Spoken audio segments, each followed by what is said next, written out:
Hello everyone. सो आज हम unit 2 देखेंगे आपके हिस्ट्री सब्जेक्ट की। ठीक है, डिसिप्लिन सब्जेक्ट का। अभी हमने लास्ट वीडियो में यूनिट 1 कवर किया था, सर्वे ऑफ सोर्सेज का। ठीक है, एक बार चेक कर लेते हैं हमने क्या क्या पढ़ लिया है। देखिए, हमने सबसे पहले सोर्सेज के बारे में पढ़ा था कि सोर्सेज क्या हैं। ठीक है, और उसके बाद हमने लिटरेरी सोर्सेज के बारे में पढ़ा था, वो कितने टाइप्स की होती है, रिलीजियस, नॉन रिलीजियस, फॉरेन। उसके बाद हमने वन बाय वन तीनों के बारे में पढ़ा था, तीनों लिटरेचर्स के टाइप्स के बारे में। फिर हमने आर्कियोलॉजिकल सोर्सेज के बारे में पढ़ा था, इंस्क्रिप्शंस के बारे में, कॉइन्स के बारे में, अदर आर्कियोलॉजिकल रिमेन्स के बारे में। ठीक है, अगर आपने ये वीडियो नहीं देखी है तो डिस्क्रिप्शन में इसका लिंक मैं दे दूंगी, आप वहां से पढ़ लेना। ठीक है, और लिमिटेशंस भी पढ़ी थी जो कि मोस्ट इंपॉर्टेंट है, पेपर में आ जाती है। ठीक है, तो हम स्टार्ट करते हैं यूनिट 2, द गुप्तास एंड वकाटकास। ठीक है, इसका इंट्रोडक्शन देख लेते हैं। The period from the 4th to the 7th centuries is important in ancient Indian history as it was a transitional period in terms of political, social, economy, religious and cultural histories। अब ये सोचो कि India की history एक movie है, तो ये जो 4th से लेकर 7th सेंचुरी ना, उस मूवी का एक टर्निंग पॉइंट था। इस टाइम ना इंडिया में हर तरीके से पॉलिटिक्स में, सोसाइटी में, रिलीजन, इकोनॉमी और कल्चर सब कुछ चेंज हो रहा था। इस पीरियड में गुप्ता रूलर्स आए, जिनके टाइम के जो कई हिस्टोरियंस थे वो इस टाइम को गोल्डन एज भी बोलते थे, लेकिन जो हिस्टोरियंस थे वो एक जैसा नहीं सोचते थे सब। इसी वजह से इस पीरियड को लेकर काफी डिबेट्स भी हुई है, हम इसमें देखेंगे।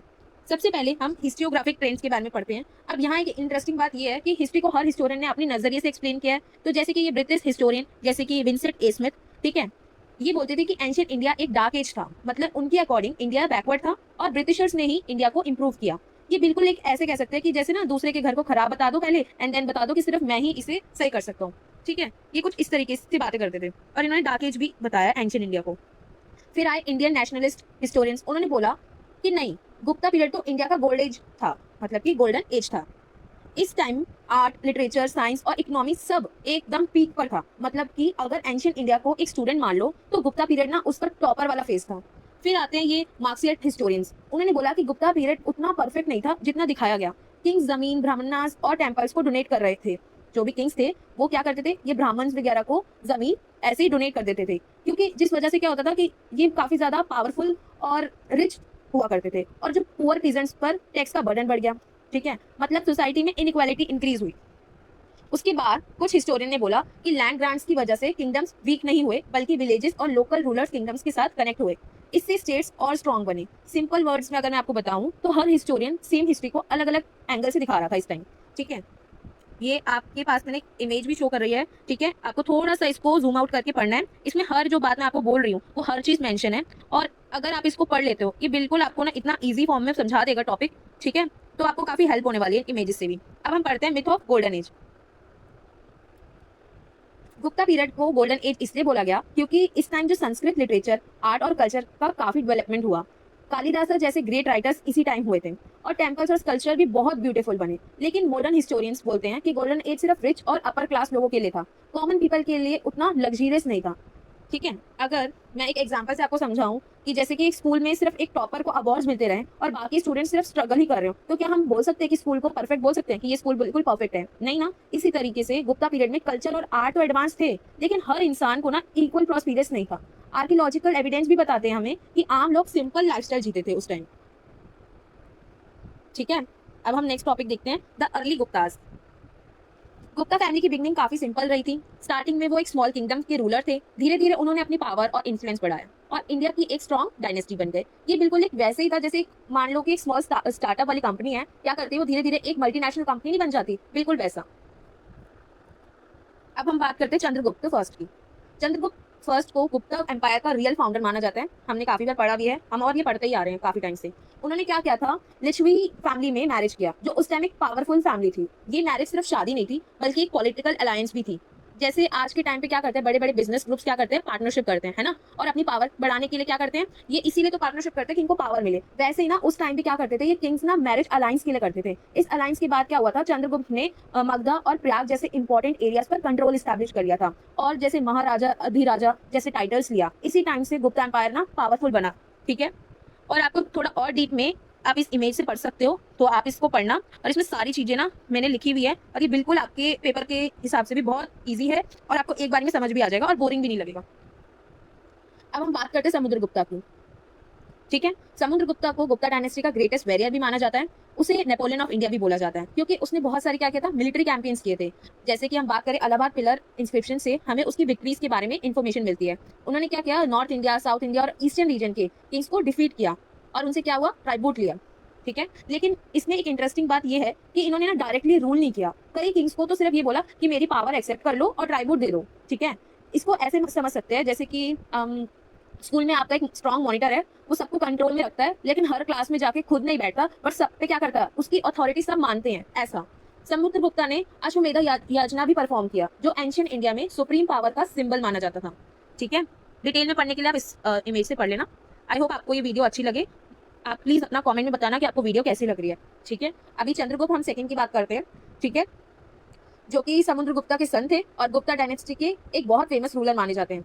उनको हीरोइक और इंटेलिजेंट किंग के रूप में भी देखा जाता है। उसके बारे में अगर हमें इंटरेस्टिंग स्टोरी भी मिलती है, जैसे कहा जाता है कि उसका जो ब्रदर रामगुप्ता शाका किंग से वार हार गया था। ठीक है, रामगुप्ता शाका किंग से वार हार गया था और क्या हुआ था, उन्होंने अपनी जो क्वीन थी ध्रुवा देवी वो सरेंडर करने के लिए रेडी भी हो गए थे। मतलब कि जो शाका किंग्स था उनके साथ उनका वार वो हार गए थे, तो उन्होंने अपनी दाव पे अपनी क्वीन को लगा दिया था सरेंडर करने के लिए। लेकिन ना चंद्रगुप्त को क्या हुआ था, ये बात बिल्कुल पसंद नहीं आई। तो उन्होंने क्या करा, वो रूप बदल के मतलब कि क्वीन बनकर शाका किंग के पास गए। उन्होंने क्या करा, उन्हें वहां मार दिया। बाद में क्या हुआ, चंद्रगुप्त किंग बन गए। इस स्टोरी को हिस्टोरियंस कंप्लीटली कंफर्म नहीं करते कि ऐसा हुआ था।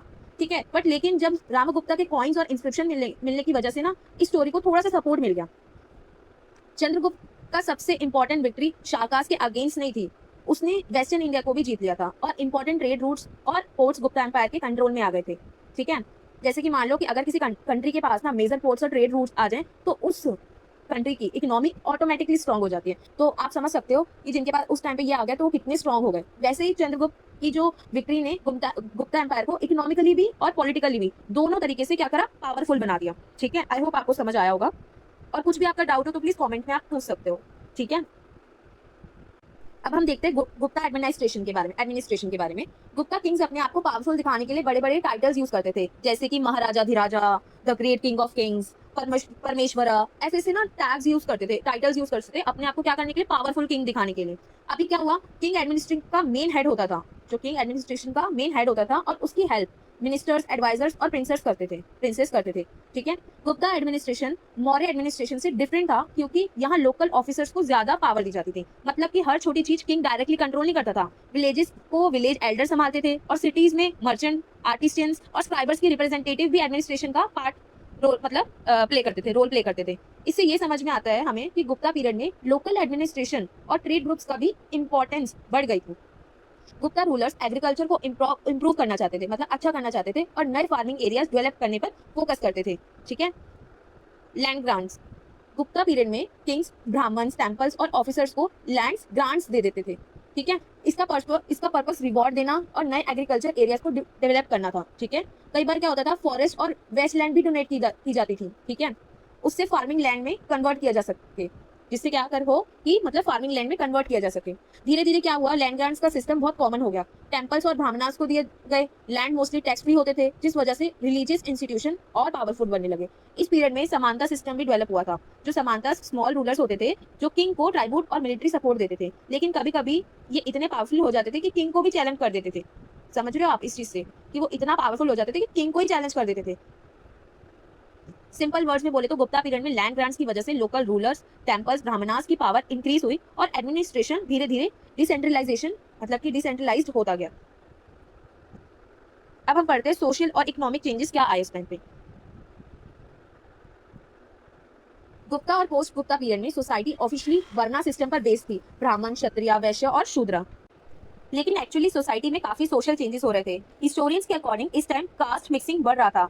मतलब कि जो समाज के लोग थे उनको कर्म मतलब कि गुण, व्यवसाय और श्रम विभाजन के आधार पर 4 मुख्य वर्गों में विभाजित कर दिया जाता था और इसी वजह से सोशल टेंशंस भी इंक्रीज हो रही थी। ब्राह्मण्स और शूद्रास के बीच कॉन्फ्लिक्ट्स होते थे, टैक्सेस और बर्डन्स के रिगार्डिंग और अदर प्रॉब्लम्स के रिगार्डिंग। ठीक है, और ये सब चीजें ना हमारे को ये सोर्सेज में भी देखने को मिलती है। इस पीरियड में रूलर्स और ब्राह्मण सोसाइटी को स्टेबल बनाने की कोशिश भी कर रहे थे। लैंड ग्रांट्स की वजह से विलेजेस में एक न्यू रूलर डेवलप हुई, जहां लैंडलॉर्ड्स, पीजेंट्स, आर्टिशियंस और लेबर्स अलग अलग स्टेटस ग्रुप में डिवाइड होने लगे। इस टाइम बहुत सारे न्यू कास्ट यानी कि जातिज भी डेवलप हुई थी। इकोनॉमिक स्पेशलिस्ट ट्राइब्स और सेंट्रल एशिया से आए लोग भी इस कास्ट सिस्टम का ना पार्ट बन गए थे। चाइनीज ट्रेवलर जो थे फे हाइन मेंशन करते हैं कि अनटचेबल्स को रोड पर चलने से पहले साउंड करना पड़ता था ताकि जो अपर कास्ट के लोग थे उनसे वो क्या रहे, उनसे दूर रहें। वुमेन की कंडीशंस तो बिल्कुल मिक्स थी। अगर हम बात करें लिटरेचर और आर्ट में वुमेन को आइडल फॉर्म में दिखाया गया है, लेकिन रियलिटी में उनकी फ्रीडम ना लिमिटेड थी। एजुकेशन और property rights mostly upper caste women तक ही लिमिटेड थे। अर्ली मैरिज तो हर जगह कॉमन था और विडोज को तो इतना डिफिकल्ट लाइफ जीनी पड़ती थी उस टाइम। इस पीरियड में सती प्रैक्टिस के भी अर्ली एविडेंस मिलते हैं। अगर हम इकोनॉमिक चेंजेस की बात करें तो गुप्ता पीरियड में एग्रीकल्चर इकोनॉमी का मेन बेस था और सबसे इंपॉर्टेंट चेंज था लैंड ग्रांट सिस्टम का ग्रोथ। किंग्स, ब्राह्मण्स और ऑफिशियल्स को लैंड ग्रांट्स दे देते थे, जिससे नए फार्मिंग एरिया डेवलप हुए और एग्रीकल्चर क्या हुआ, एक्सपेंड हो गया। फॉरेस्ट और ट्राइबल एरियाज में एग्रीकल्चर स्प्रेड हुआ। ब्राह्मण्स अपना एग्रीकल्चर नॉलेज की हेल्प से नए लैंड्स को फार्मिंग के लिए यूज करते थे। इस प्रोसेस को हिस्टोरियंस पीजेंटाइजेशन ऑफ ट्राइब्स भी बोलते हैं। ठीक है, ये आप बिल्कुल नोट डाउन कर लेना, ये आपको क्वेश्चन में आ सकता है। स्टेट की जो इनकम थी टैक्सेस थे और ट्रेड से, मतलब जो इनकम थी वो ट्रेड से आती थी। हर्षा के टाइम स्टेट इनकम को अलग अलग पार्ट्स में डिवाइड किया जाता था, गवर्नमेंट एक्सपेंसेस, सैलरीज, रिवॉर्ड्स और गिफ्ट्स के लिए। इस पीरियड में कुछ टाउन्स डिक्लाइन हुए, इसलिए कुछ हिस्टोरियंस ने इकोनॉमी को फेडरल बोला, लेकिन हर जगह अर्बन डिक्लाइन नहीं हुआ। ठीक है, कुछ नए टाउन्स और ट्रेड सेंटर्स भी ग्रो हुए थे, जैसे कि कन्नौज और वल्लभी। ठीक है, ये चीजें आप नोट डाउन कर लेना। जब आप इस वीडियो को देख रहे हो तो थोड़ा सा पोस्ट करके इस वीडियो के इमेजेस को भी थोड़ा सा फोकस करना। ओके, ट्रेड और क्राफ्टमैनशिप भी काफी इंपॉर्टेंट थी। Gupta gold coins high quality के होते थे उस time. Textile industry, silk weaving, Ivory work, jewellery और मेटल वर्क भी काफी फेमस थे। दिल्ली का जो आयरन पिलर भी इसी पीरियड का एडवांस्ड मेटल टेक्नोलॉजी का एग्जांपल है। ठीक है, पोर्ट्स और ट्रेड रूट्स इकोनॉमी को स्ट्रॉन्ग बनाने में इंपॉर्टेंट रोल प्ले करते थे। ठीक है, तो ये था आपका इकोनॉमिक चेंजेस। अब हम पढ़ते हैं रिलीजियस लाइफ कैसी थी। गुप्ता पीरियड को जनरली ब्राह्मणिकल रेनेसांस बोला जाता है, क्योंकि इस टाइम रिलीजन का इन्फ्लुएंस काफी बढ़ गया था, ब्राह्मणिकल रिलीजन का इन्फ्लुएंस काफी बढ़ गया था। लेकिन सिर्फ हिंदू रिलीजन ही नहीं, बुद्धिज्म और जैनिज्म भी एग्जिट कर रहे थे। बुद्धिज्म इंडिया के बाहर चाइना, सेंट्रल एशिया और साउथ एशिया, ईस्ट एशिया तक स्प्रेड हो चुका था। जैनिज्म को मेनली वेस्टर्न इंडिया के मर्चेंट्स और साउथ इंडिया के रूलर सपोर्ट करते थे। इस पीरियड में आप शिविज्म, वैष्णविज्म, शक्तिज्म और गणेशा सूर्य वर्शिप काफी पॉपुलर हो गए थे। सबसे इंपॉर्टेंट डेवलपमेंट कहाँ आई, देवी वर्शिप का राइज था। इस टाइम देवी का पावर और एनर्जी यानी शक्ति का सिंबल माना गया। इसी से आगे चलकर टेंड्रिज्म का डेवलपमेंट हुआ। अगर हम सिंपल लैंग्वेज में समझे एक एग्जांपल से, तो पहले रिलीजन मेनली यजनास और रिचुअल पर बेस्ड था, लेकिन अब धीरे धीरे आइडल वर्शिप और भक्ति इंपॉर्टेंट होने लगी। मतलब लोग डायरेक्टली गॉड से डिवोशन फील करने लगे, इंस्टेड कि किसी पंडित के थ्रू कोई विधि विधान करने की वजह से। अब डायरेक्टली गॉड से मतलब उनका रिलेशन हो रहा था, मतलब भक्ति भावना बढ़ रही थी, ना कि पंडित के थ्रू ये सब वर्शिप करना। बुद्धिज्म पर भी टैंट्रिक इन्फ्लुएंस आया और वज्रायना बुद्धिज्म डेवलप हुआ, लेकिन 7वीं सेंचुरी तक बुद्धिज्म का डिक्लाइन भी स्टार्ट हो गया था। चाइनीज ट्रेवलर्स जो थे जुनजैंग, ठीक है, उन्होंने मेंशन किया था बोध गया और सरनाथ जैसे प्लेसेस पर बुद्धिज्म वीक हो गया था। हो सकता है कि मैं जो ये ट्रैवलर्स के नाम हो बाय मिस्टेक मैं सही उसको प्रोनाउंसिएशन ना कर पाऊँ, तो प्लीज उसको इग्नोर करना। ठीक है, आई होप आप अंडरस्टैंड कर पाओ। समटाइम्स हम सही वर्ड्स नहीं प्रोनाउंस कर पाते बोलते टाइम। ठीक है, साउथ इंडिया में भक्ति मूवमेंट काफी पॉपुलर हुआ। अलवार्स और नयनार्स ने विष्णु और शिवा की डिवोशन में पोएम्स भी लिखी, सॉन्ग्स भी लिखे, जो कॉमन पीपल को ना बहुत पसंद आए थे।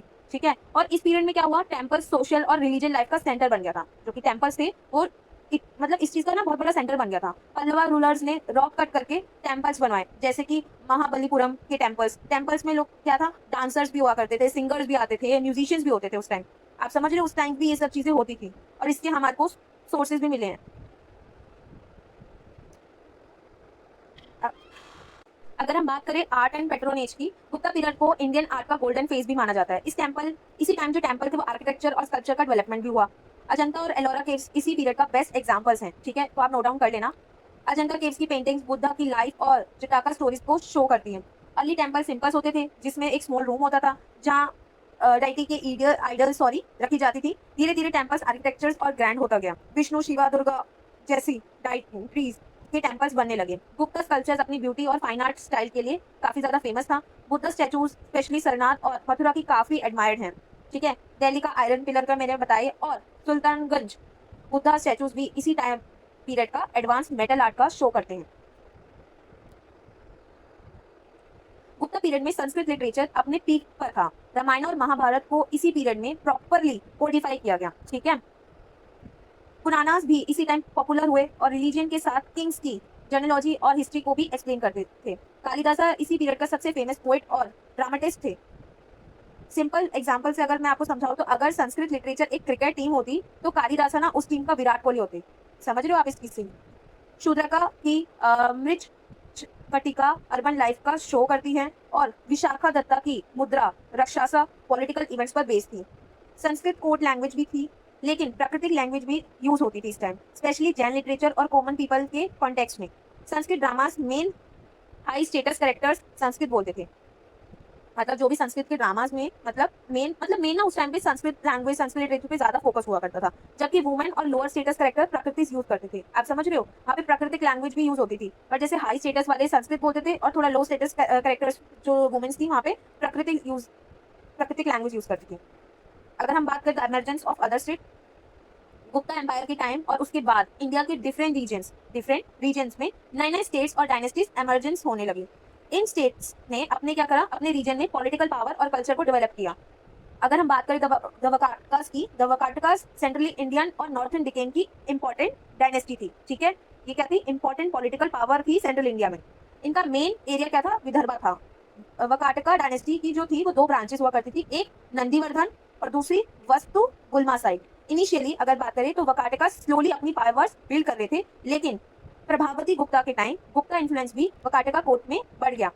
बाद में प्रवरसेना के रीन में वकाटका स्टेट और स्ट्रॉन्ग हुआ। लोकल शेफ को ग्रेजुअली स्टेट सिस्टम में इंक्लूड किया गया।